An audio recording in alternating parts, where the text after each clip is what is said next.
목사님이 좀 길게 하지 말라고 그렇게 주의 준 것 같은데 시간이 많이 갔습니다. 그래서 사실 저도 이렇게 설교를 하고 남들이 와서 하면 길게 하면 막 화가 나고 그래요. 그래서 근데 제 욕심 같아서는 정말 그 22년 동안 얼마나 우여곡절과 하나님의 역사하심이 얼마나 많았겠어요. 아까 설교 본문 14장 26절, 20절, 28절도 읽었고요. 근데 이 본문에 대해서는 짤막하게 좀 얘기하는데요. 사도 바울과 바나바가요 안디옥 교회에서 선교사로 파송된 얘기예요. 그러니까는 안디옥 교회가 이방 지역에 첫 번째 세운 교회인데 그 교회에서 선교사로 나갔는데요. 그분들이 담임 목사였습니다. 담임 목사. 그래서 한 목사님 혹시 나가신다 그래도 말리지 마시고 보내세요. 근데요, 여러분들 한 목사님 벌써 떠시네요. 또 나가. 여러분들 보세요. 예수님이 이 땅에 오신 것은 우리를 구원하기 위해서 오셨잖아요. 십자가에 달리시고 피를 흘리시고 부활하심으로 우리를 죄 가운데서 구원하기를 원하십니다. 분명하잖아요. 하나님은 육신을 입고 이 땅에 오셔서 우리를 구원하러 이 땅에 오셨어요. 그래서 우리를 구원하는 일들을 완성하셨습니다. 완성하시고 난 다음에 예수님은 하늘나라로 다시 가셔야 되기 때문에 12제자를 세웠습니다. 12제자를 세우면서 마지막 부탁한 말이 너희는 가서 모든 족속으로 제자를 삼아 아버지와 아들과 성령의 이름으로 세례를 주고 내가 분부한 모든 것을 가르쳐 지키게 하라. 볼지어다 세상 끝날까지 너희와 함께하리라. 이게 말씀하셨는데 그 말은요 뭐 이렇게 그냥 하신 말씀이 아니라 유언과 또 명령입니다. 그래서 우리 모든 이 신학시대의 모든 교회들은 이 사명을 감당할 의무가 있습니다. 근데 이 제자들이요, 보세요. 제자들이 이제 예수님이 하늘나라 가시고 다른 보혜사를 보내준다고 약속을 했는데 다른 보혜사를 보내주는 목적이 사도행전 1장 8절에 나와요. 오직 성령이 너에게 임하면 권능을 받고 예루살렘과 유다와 사마리아와 땅끝까지 내 나를 증거하라 그랬거든요. 그런데 제자들이 그걸 들을 때 이리 듣고 이리 빠져나갔어요. 그러니까는 예루살렘 교회가 처음에 이제 그들이 마가 요한의 다락방에 오순절날 성령을 받고 성령은 증인의 영이고 복음을 전하는 영이에요. 그러니까는 그 제자들이 그걸 받았는데도 예루살렘을 벗어나지 못하는 거예요. 예루살렘 교회가 메가 철치가 됐습니다. 그러니까는 10,000명, 20,000명 모이는 교회가 됐어요. 그러면 땅끝으로 가야 되는데 안 가는 거예요. 하나님이 요것들 봐라. 말씀을 잃어버렸구나. 그래서 스데반을 이렇게 돌에 맞아 죽게 하고 이 믿는 자들이 사방으로 퍼져나갑니다. 교회에 핍박이 오고 환난이 왔습니다. 그리고 그 열매로 세운 게 안디옥 교회입니다. 그 교회에서 바울과 바나바가 선교사로 나간 것입니다. 그들이 성령 받고 세계 선교에 눈이 뜬 겁니다. 할렐루야. 그래서요 저는 은혜교회에 있는 것이 얼마나 행복한지 모릅니다. 은혜교회는 말씀대로 하는 교회인 줄 믿습니다. 이 마지막 때에 세운 교회인 줄 믿습니다. 이 교회에 붙어있는 거 감사하시기 바랍니다. 돈 많이 내라고 그런다고 여러분들이 짜증내고 신경질 내면 여러분들 벌 받습니다. 왜냐하면 하나님이 우리를 사용하기 위해서 그렇게 하는 겁니다.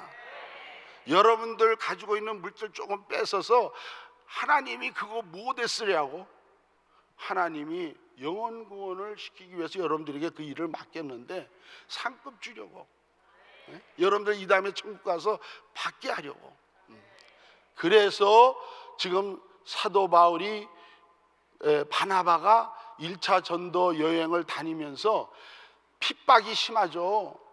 유대인들이 핍박을 하죠. 이방인들이 핍박하죠. 그러나 가는 데마다 안진뱅이가 일어나고 죽은 자가 일어나고 역사가 막 일어나는 겁니다. 예? 놀라운 일이 일어납니다. 그리고 그 일을 마치고 다시 모체인 안디옥 교회에 돌아와서 오늘 읽은 말씀이 그 말씀입니다. 그 말씀에 보면 뭐라고 적혀 있습니까? 이르러 교회를 모아 하나님이 함께 행하신 모든 일과 이방인들에게 믿음의 문을 여신 것을 고하고 제자들과 함께 오래 있으니라 그랬어요.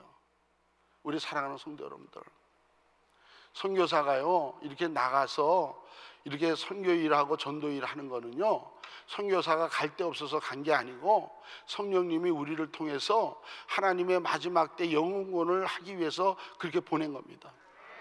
그러니까는 저와 여러분들은 동역자예요. 예, 동역자. 도둑놈들도 동역을 하려면 마음이 맞아야 되고 생각이 같아야 되고 하나님 말씀대로 순종할 때 역사가 일어나는 줄 믿습니다.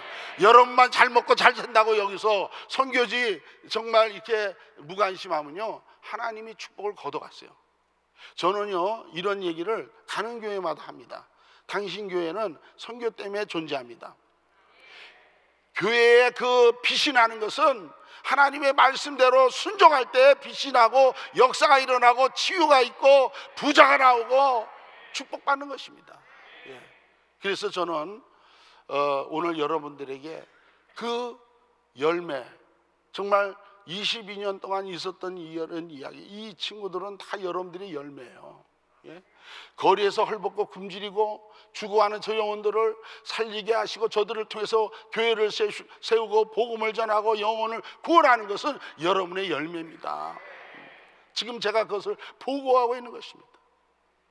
제가요 22년 전에, 조금 전에도 잠깐 얘기를 드렸지만 저는 실패자요, 문제가 많아가지고 너무 골치 아파갖고 목사 일을 안 하려고 하던 사람이에요. 그러나 하나님께서 저들을 깨우쳐 주시고 그 모멘트 가운데 나에게 깨달음을 주시고 선교지를 인도해 주셨습니다. 저는 처음에 그걸 몰랐어요. 내가 갈 데가 없어서 왔구나.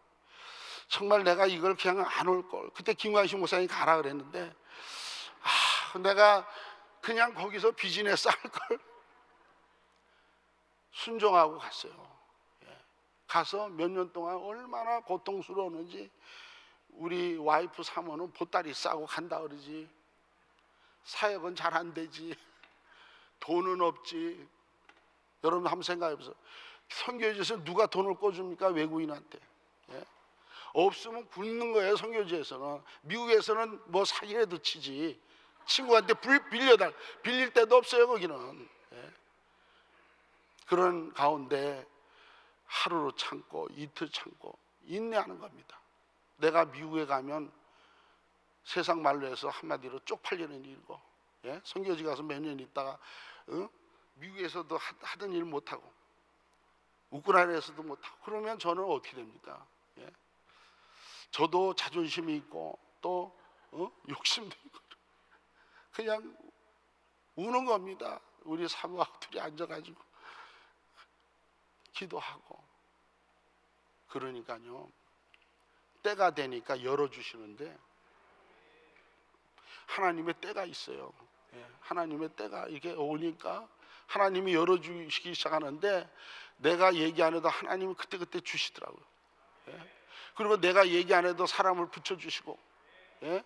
그것은 여러분들의 사업의 현장이나 여러분들의 직장생활이나 여러분들의 가정생활 똑같아요. 하나님이 우리에게 적용하는 그 비밀, 하나님의 방법은 똑같습니다. 그냥 하나님 앞에 의지하고 나 하나님의 자녀입니다. 하나님이 해주세요. 해결해 주세요. 오늘도 사모님을 통해서 한경 목사님 잠깐 들었는데요, 우리 한경 목사님은 다른 게 큰 게 아니라 믿음이 크세요. 그래서 저도 한 목사님만 따라가면 나도 성공하겠구나. 그냥 뭐 6월 달에 뭐 몇천 명 모이는 거 이렇게 하는데요, 얼마나 그게 골치 아픕니까? 사람 모아서 하는 게. 안 하고 싶은 거예요, 그런 게 다. 그러나 하나님이 감동 주니까 그냥 하는 거면 믿음으로 하는 겁니다. 하나님이 하십니다. 성령님이, 예수님이 내 안에 계세요. 할렐루야. 예수님이 하는 겁니다. 내가 지금 말씀하는 게 내 얘기가 아니라 예수님의 말씀이에요. 예수님이 나를 통해서 사용하고 있는 것을 꼭 믿으시기 바랍니다. 주의 종을 여기 세우다 뭐 하겠습니까? 하나님이, 예수님이 나와 동행하시고 나와 연합하시고 그 일을 하기 때문에 저는 염려는 없습니다. 그러나 육신을 가졌기 때문에 때에 따라서 낙심도 되고 고민도 되고 스트레스 받지만, 그렇다고 해서 뭐 집에서 부부싸움 안 하는 거 아니에요. 싸울 거 다 싸우고. 우리 사모는 조금 짐 싸. 우리 사모가 안 왔으니까 이런 얘기하는 거예요. 쪽팔리게 그런 얘기가. 여러분들 선교사들의 마음을 좀 이해하시기 바랍니다. 우리도 남자니까 욱하잖아요. 그러면 마음에 없는 소리인데도 짐 싸는 거예요. 예? 여러분들은 안 싸요? 왜 웃어요? 여러분도 싸지. 그러면서 하루 이틀 22년을 왔어요. 22년을. 예. 그러면서 오늘날 이 열매를 보면요, 저도 봐도 놀라워요. 우리 선교센터를 그렇게 우리 한경 목사님 와서 봤지만 그걸 내가 간증을 못해요. 지금 시간이 없어갖고. 그 큰 건물을 건축하고 또 초중고등학교 건물을 우리가 소유하고, 예? 또 요번 봄부터는 고아원을 집니다. 고아원을 져요. 예. 그렇다고 주머니에 돈이 있는 것도 아닙니다. 본교회가 있잖아요. 본교회가 안 하면 다른 교회가 합니다. 상급을 놓치면 안 돼요. 이거는 귀에다 하고 딱 잡아야 된다고. 이 비밀을 깨닫고 나니까 한 목사님이 그렇게 하시거든. 근데 우리 보러 그렇게 하지 말라 그러면 안 되죠. 한 목사님도 그렇게 하시더라고. 그러니까 배운 게 그거야. 배운 게 도둑질이지. 여러분들 정말 저는 여기서 이렇게 웃으면서 얘기하지만 또 지난 과거를 제가 이렇게 얘기하지만 이것은 그 당시에는 슬픈 과거, 어려운 과거예요. 지금은 그것이 추억이고 미담이고 정말 담대하게 간증하지만 이 속이 썩고 어려웁니다. 그렇기 때문에 여러분들이 그렇게 기도하고 선교사들을 위해서 정말 부르짖고 기도할 때 우리는 그 힘을 가지고 사역을 하는 줄 믿습니다. 제가 지난번에 총회 때 왔을 때 이런 간증을 했어요. 제가 작년에 초중고등학교를 19년 운영했는데요, 돈이 없어갖고 돈이 너무 익스펜스가 많이 나가지고 닫으려고 했습니다. 그래서 사모하고 둘이 야 이거 닫자 그래갖고 결정을 하고 닫는 준비를 하고 있는데 하나님께서 정말 그 나라의 국회의원들의 마음을 움직여 주셔서 그 정말 3% 내라는 그 세금도 0.5%로 깎아준 줄 믿습니다. 할렐루야. 여러분들 미국에 내는 텍스 여러분들 1푼도 못 깎아요. 그거는 대통령도 못 깎아요. 우리는 깎았어요. 하나님의 백으로. 그래서 0.5% 됐는데 그래서 이제 그 돈을 내니까 이제 운영을 할 수 있어요. 그러나 여유는 없어요. 그런데 올해 공문이 하나 딱 왔는데 이제 그 텍스도 1년에 1불만 내라는 거예요. 할렐루야. 우리 하나님께 영광입니다. 할렐루야. 할렐루야. 그것은 다 여러분의 기도요, 여러분의 헌신인 줄 저는 믿습니다. 제가 한 일이 아니고 내 안에 계신 성령님 예수님이 한 일인 줄 믿습니다. 여러분들이 예수님을 정말 일할 수 있도록 기도하시고 여러분들이 이렇게 부르짖고 열심히 했기 때문에 이 일이 선교지에서 열매를 맺는 줄 믿습니다. 저는요 믿기로는 이제 얼마 안 있으면 주님 올 것 같아요. 오늘 아침에 디보션 때도 목사님이 이렇게 얘기하셨는데요, 여러분들 이제 얼마 안 있으면 예수님 오시는데 너무 그렇게 째째하게 하지 말고 있는 거 드리세요. 감춰놓은 거 드리세요. 그래야 우리가 나중에 받습니다. 예. 저는 여러분들을 뜯어내려고 얘기하는 게 아니라 축복을 드리기 위해서 하는 얘기입니다. 저는요 미국에 있으면서도 제가 비즈니스 이렇게 작게 안 했어요. 그러면서 돈을 벌면서 그런 경험도 다 했습니다. 여러분들 노고를 다 합니다. 여러분들이 어려움을 압니다. 그러나 가장 중요한 것은 예수, 내 안에 있는 예수 믿고 사는 거예요. 예수님이 원하는 거 하는 거예요. 예, 그것이 진짜입니다. 그래서 저는 항상 마음에 십자가를 기억하고, 십자가 정말 우리는 주님을 위해서 십자가를 져야 됩니다. 그리고 헌신해야 되고 말씀에 순종해야 됩니다. 그거면 돼요. 여러분들이 성경 공부 잘 안 해도 그것만 꽉 잡으세요. 우리 주님 우리와 함께 하십니다.